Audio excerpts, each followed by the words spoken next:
you his company. We got to Los Angeles the one day. We go into his quarters, very nice quarters. Everything was there, spotlessly clean, white tile floor, blue walls, saffron curtains. That was Bhavananda's design. So that was from 1970 that happened. So then that became the standard, Los Angeles, New Dwarka. Just like that was the deity standard. Devotees would go there. That was the world headquarters, 72, 73, 70, 71, 72, 70. So the devotees would go there to learn. But they saw Prabhupada's quarters, and everyone just figured Prabhupada likes blue walls and saffron curtains. So then you would go to New York, you'd have blue walls. Everywhere was blue. Because whatever Prabhupada did, that's what he liked. Anyway, it was nice. But I first, again, when we went to Los Angeles, and I received, myself and Kuladri got Brahmin initiation there. But we didn't even have a fire sacrifice. Actually, I remember Prabhupada just did it in his room, gave us Brahmin, and that was done. It was done with it. Because I was going to go back and cook for Radha Vrindavan Chandra. And little did I know, a few months later, I was going to be cooking for Prabhupada. Imagine cooking for Prabhupada. So one afternoon, when he set up, we get to his room. Of course, I have to put everything on his desk, open up his suitcase, put things in his Elmira. Every one of his quarters had an Elmira. Lock, that could lock. And Prabhupada looking out the window of his sitting room, and he goes, "So, Srutakirti Maharaj, how do you like it here in New Dwarka?" I was a grahasta. He's calling me that. This is his sense of humor. You have to see Prabhupada's sense of humor. He did that twice to me. He did the exact same thing in Mayapur. "So, Srutakirti Maharaj, how do you like it here in Mayapur?" It's all very nice, Prabhupada. But I really meant it in Los Angeles. I love Los Angeles. It's a very nice, Prabhupada. So we went there in 72 when I got Brahmin, and Kirtananda introduced us both to Prabhupada in that same room. And I remember I was sweating, so nervous, I was sweating. And Prabhupada said, "There's two boys from New Vrindavan, Prabhupada, and this one," and Prabhupada said, Kuladri says, "Kuladri." And Prabhupada looks at me, and I'm just staring at Prabhupada, and Kirtananda said, "That's Srutakirti, Prabhupada," because I didn't even say anything, I was so nervous. So now it's a year later, I'm Prabhupada's servant, he rings his bell, I go in the room, offer obeisances, and I sit up. Again, it's a white tile floor, and it's got wax, it's very shiny. And I get up, and Prabhupada's sitting on his asana, and he looks, he said, "Do you see that?" And I'm looking. I don't see anything. And Prabhupada saw things anyway. You don't know what Prabhupada's seeing.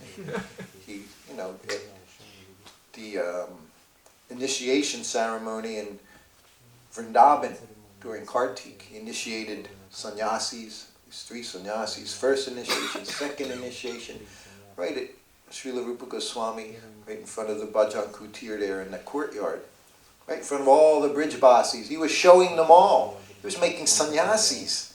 These people didn't think we were qualified to come to India. We shouldn't even be able to enter on this soil. And he's just put everything in their face all the time. There was no ever discouraging Prabhupada in what he thought, what he knew he could do. Everyone else discouraged him. The conclusion with Gaudiya Math, before Prabhupada came to America, they just thought it was a poetic thing to say every town and village. It just had a nice ring to it. No one really thought it was going to happen. Who outside of India is going to do this? So that's what they thought.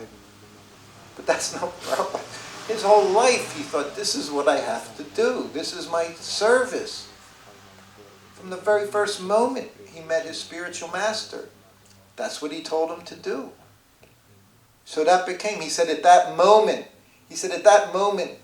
you can become disciple. As soon as you begin to follow. He said, he says different things. Someplace he says, first initiation is the formality. But the real business is disciple, the discipline. If you never take up the discipline, What are you going to do? What can you accomplish? Huh? How do they get off onto that? So anyway, Prabhupada's behind his desk, and he sees, I was saying at that fire jug in Vrindavan, he said Narada Muni came. He said Bhaktivinoda Thakur came. I'm sorry, Rupa Goswami. He said came to that. What Prabhupada was doing was being heard all over the universe. He said demigods are taking birth. To take birth in ISKCON. They're coming to earth to take birth. They're just saying things. So this was what was going on. Huh? So Prabhupada said, Narada Muni, he came to many kirtans. He came to kirtan in San Francisco, Prabhupada said. So then because this is the first big initiation ceremony in Vrindavan. And he did want to prove, he wanted to show everyone, this is Lord Chaitanya can do that.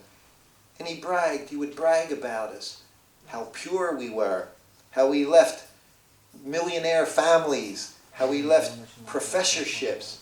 He was saying these are not dumb kids. They're qualified, they're professors, English professors. He would go on and on bragging about us. And they're devotees. When we were in front of him, he would tell us what nonsense we were, what rascals. But no, that was always dragging us, make us better. But to others he would say. Once in Australia, Perth, Australia, the devotees were bringing different professors in the evening or try to get politicians. That always enthused Prabhupada, someone to speak to in the evening. So he was bringing teachers. So this one evening he brought this teacher now. I don't know if it was grade school or high school. But if you were a teacher or a politician and you came before Prabhupada, he was going to tell you what your duty was. Right? And he would say, you're a teacher. What are you teaching?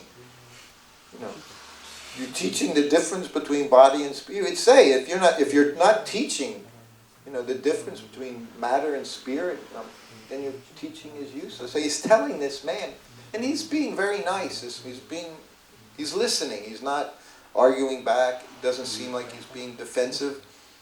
And he's questioning. And Prabhupada's saying, unless you're giving them Krishna consciousness, he said, you're nothing but a fourth-class man. And he said, not even fourth class. He goes, fifth class. He said, unless you're providing the truth, Krishna consciousness, what good is your teaching? He said, not 10th class man.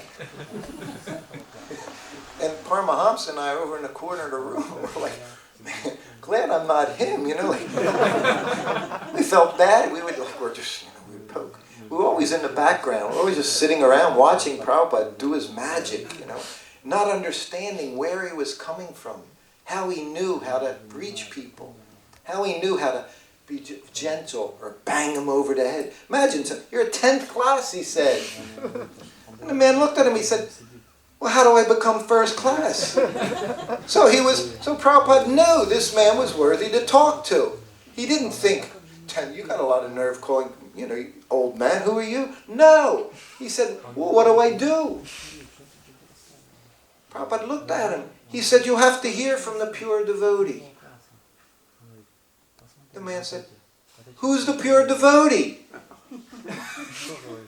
What do you think Prabhupada did in that situation? What do you do? What's he going to say? Well, I'm here. He pointed to Paramahamsa and I. He said, they're pure devotees. He said, you can hear from them. And we're going, Prabhupada said we're pure. He just never knew what he was going to do, But he couldn't say, you're listening to me now, isn't that enough? No.